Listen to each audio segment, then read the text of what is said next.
Take a seat.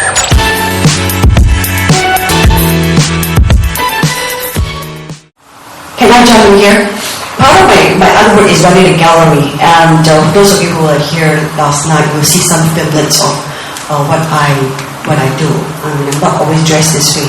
I will be actually in the villages where I try to look at sourcing for so-called marginalized communities and need support. What I can do for you is I can be your market.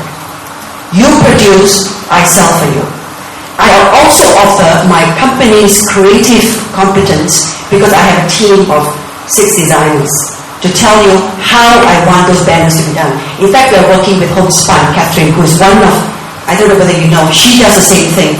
And we are producing things that we feel could be sold as a Singapore branded product.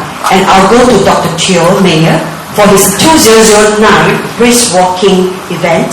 You probably need about 2,000 bags. Then that is the order for you. So you do the production.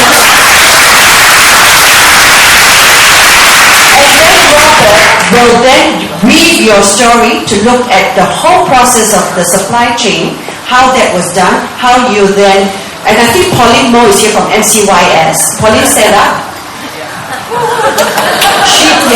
Now that's from the other ministry, and they also have a lot of women who are in public assistance schemes that will probably be able to work at home. What people need is really the sharing of expertise, transfer of information, knowledge, and then here sharing of the markets. That is the partnership we're talking about. The people, the labor, your passion, my markets, here the order, and here the story will be told. And this is, I feel, a kind of a working model to move forward. I agree very much. But by the way, this is a very good thing you're doing now. Is it covered here in the local media? No. Is it covered in local media? No? You see, it's a shame. It should be done. So the media should cover it and encourage people. So right now, at least we got something done now for you. But you'll be interested to cover the story and let people know about it. This is what we should encourage people. Can we just say? Yeah, I always take orders from them. So we'll buy 2,000 bags on you.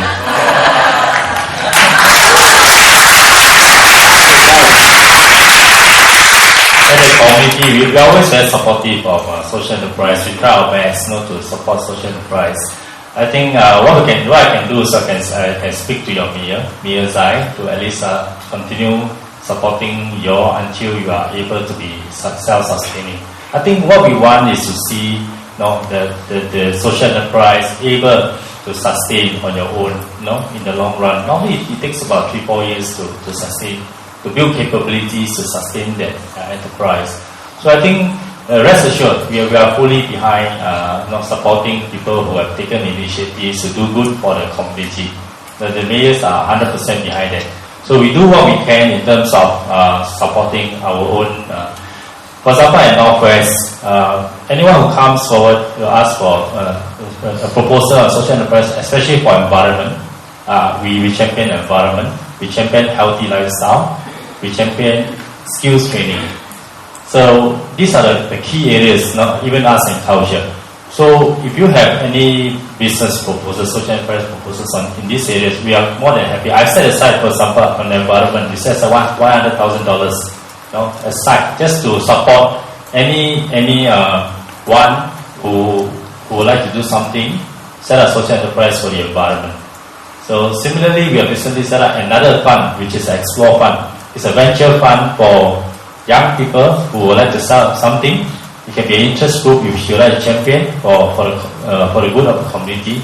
We are quite prepared to fund you, a couple of $1,000, just seed money for you to kick off.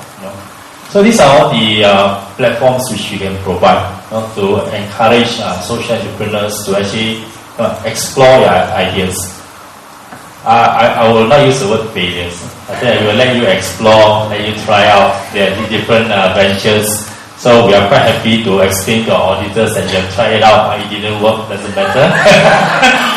No, actually at the end of the day, the fact is that you need to explore. If you don't explore, no venture, no gain.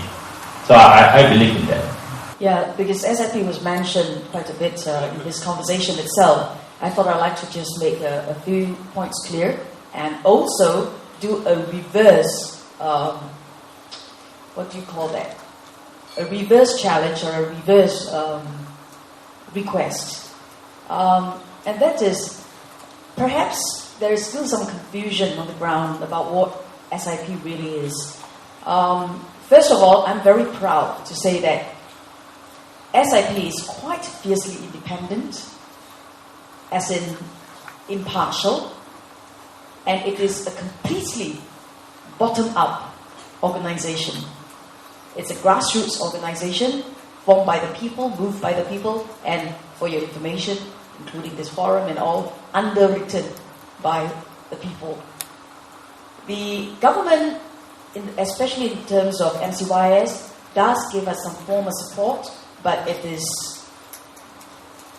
nothing close to, for example, Singapore Compact or any of the other organizations. It's quite minimal, and to a certain extent, that's also the way that we have structured it to be. What we have learned, really, is that it's very important for organizations, especially social enterprises, and we see SIP as a form of social enterprise platform and a form of social enterprise in itself.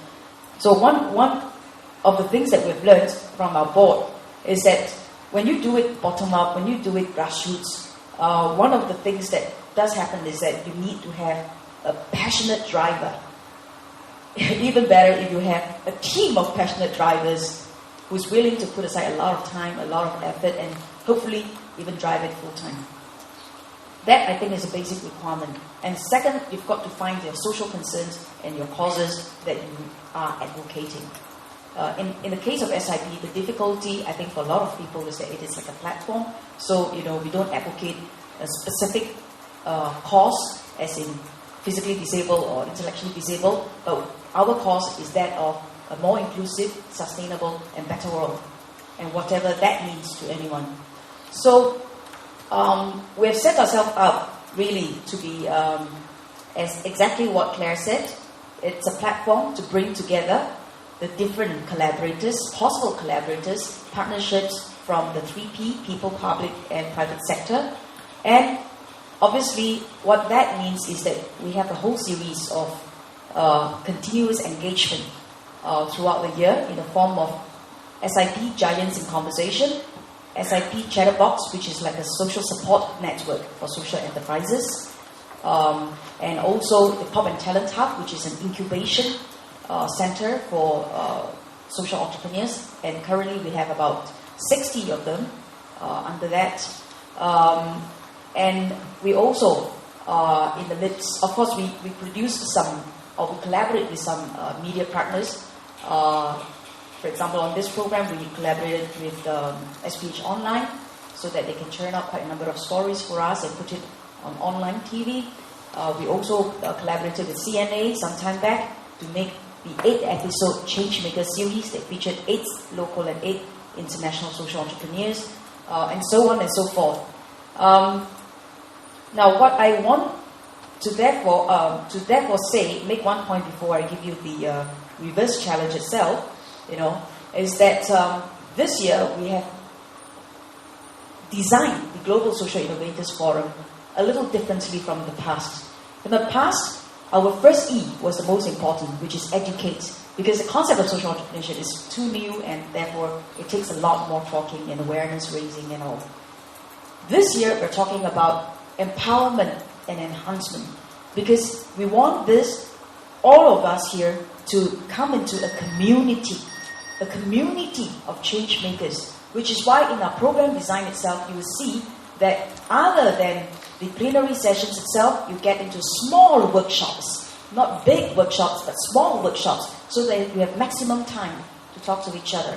And we also have time enough, last night for those who are with us, during the gala dinner, design it in such a way that you've got 3 main courses served at your table, and the rest of it buffet style, so that you have a chance to interact beyond your immediate left and right hand table kind of thing. There's a lot of thoughts that's put into it, and ultimately, and then we also have the fire pitch spotlight, which is precisely designed for exactly what this lady just did, to pitch your ideas and pitch for collaboration. Even if you're a venture capitalist, you can pitch and say that I've got these funds, but these are the criteria. I don't know who you are, I don't know where you are, but this is what I have. Come to me, and then we can talk. It could be a social entrepreneur pitching like what she did. You could be an academia from a school or whatsoever, and say that I've got this group of students. They want to do something, and I'm not sure. What's out there that's viable, but you've got to be good if you want to come to me too. So it's designed as such to give a lot of opportunities, but at the end of it, it is up to the community and the leadership in this room, or should I say the leaderships in this room, to be opportunistic and leverage on these opportunities. And here is where I have further opportunities in the form of SIP network. We have a good local network, but we have an even stronger international network. Jimmy Wales, founder, Wikipedia. Jon Tetner, founder, Opera Software, and so on. Nicholas Zanstorm, founder Skype, co-founder Skype, are all friends of SIP, and they have said that they would want to help us to build some kind of a social networking platform if there is a need and there is good expertise here. We tried that for the last 1 year. This comes my reverse challenge. But the problem is we couldn't get anyone locally who would really help us do it unless, as Claire said, we pay a big fees for it. And we don't have that kind of fee because, like I just said, when I first started, we are self-funded, basically. Some facilitation from MCYS because it's important to bring in all the P's so that we can move and build an ecosystem for social entrepreneurs, and through our partnerships with certain corporate sector. To be upfront, the CDCs have been quite supportive, but not exactly fee paying. In fact, when we collaborate with them, it's very difficult to try and earn something, and sometimes one of my first projects was to introduce a financial education project some years ago, and I have to fund it myself for the CDCs to run it, just to prove that this is something that's worthy. But the question is how many people can actually do that. So my reverse challenge really is this.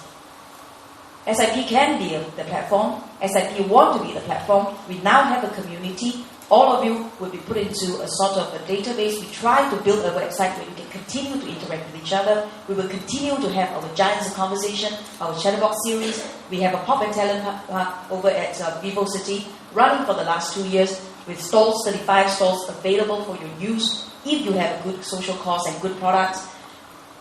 All this we can offer to you. My question is, what can you offer to input into this platform that really doesn't belong to just the board of directors of SIP, which is not for profit? But what can you offer to SIP to build this into the most robust network of social entrepreneurs and social innovators? Perhaps not just in Singapore, but in Asia and even in the world. And I would like to address this question to all our audience here as well as our panelists. I'm sorry for all the time taken, but I think this is a moment of opportunity and a moment that we could be creating a watershed event to consolidate all our strength here. And I want to thank in particular Claire for making that suggestion. Thank you.